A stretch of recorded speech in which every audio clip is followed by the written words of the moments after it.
యాదాద్రి శ్రీ లక్ష్మీనరసింహస్వామి బ్రహ్మోత్సవాలు అంగరంగ వైభవంగా జరుగుతున్నాయి. బ్రహ్మోత్సవాల్లో భాగంగా రాత్రి స్వామి అమ్మవార్ల ఎదుర్కోలు మహోత్సవం ఘనంగా నిర్వహించారు.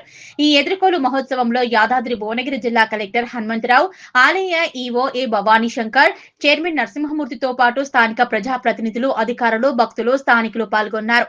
స్వామి అమ్మవార్లను ప్రత్యేక అలంకారంలో ఊరేగించి ఆలయ తూర్పు రాజగోపురం ముందు ప్రత్యేక వేదికపై ఎదురెదురుగా అధిష్టింపచేసి ఎదుర్కోలు తంతును వైభవంగా నిర్వహించారు అర్చకులు.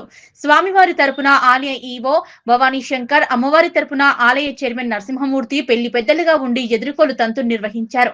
ఎదుర్కోలు మహోత్సవంలో భాగంగా ఇరు వర్గాల మధ్య వాద సంబంధాల నడుమ ఎదుర్కోలు మహోత్సవం కన్నుల పండుగగా సాగింది. ఇరు వర్గాల మధ్య వాద సంబంధాలు, ఒప్పందాలు, చర్చల అనంతరం స్వామివారు తమకు నచ్చారని అమ్మవారి తరపున వారు, అమ్మవారు కూడా మాకు నచ్చారని స్వామివారి తరపున వారు అంగీకరించడంతో ఎదుర్కోలు మహోత్సవం ముగిసింది. అనంతరం వేద పండితులు స్వామి అమ్మవార్ల కళ్యాణం కోసం మంచి ముహూర్తాన్ని నిర్ణయించారు. రేపు రాత్రి 9:30 ఆలయ మాడవీధుల్లో నందు తిరుకల్యాణ మహోత్సవం రాత్రి తులాలగ్న పుష్కరాంశ ముహూర్తమున నిర్ణయించారు.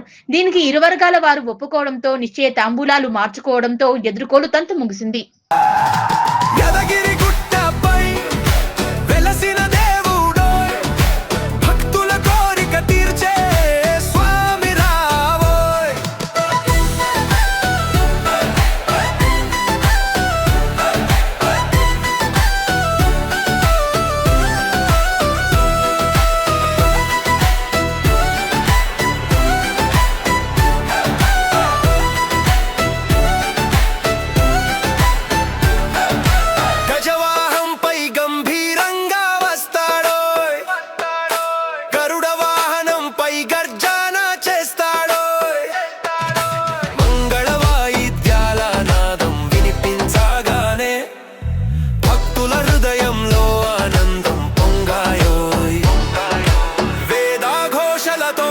గుట్టే మార్మో